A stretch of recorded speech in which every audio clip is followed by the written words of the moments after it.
আলোচিত পদ্মা ব্যারেজ সহ 9টি প্রকল্প একনিকে অনুমোদন। খরচ হবে 36,500 কোটির বেশি। ব্যারেজের উপকার ভোগে 24 জেলার 7 কোটি মানুষ। হামো উপসর্গে আরও 8 শিশুর মৃত্যু। সুস্থতার পরও অনেকে নিউমোনিয়া সহ নানা জটিলতায় আক্রান্ত। বিগত আমলে হামের টিকা না দেয়ার তদন্ত করবে সরকার, জানালেন স্বাস্থ্যমন্ত্রী।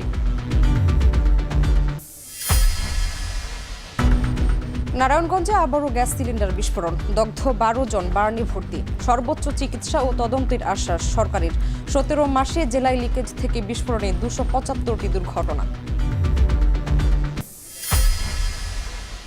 ঢাকার মধ্যে কোরবানির গরুর চামড়া প্রতি বর্গফুট 62 থেকে 67 টাকা নির্ধারণ, বাইরে 57 থেকে 62 টাকা। দেশের বিভিন্ন স্থানে চলছে পশু বেচাকেনা। 10 বছরে এসএসসি ও 12 এর মধ্যে এইচএসসি পরীক্ষা নেওয়ার উদ্যোগ সরকারের। জিপিএ 5 নয়, কার্যকর শিক্ষার তাগিদ শিক্ষামন্ত্রীর।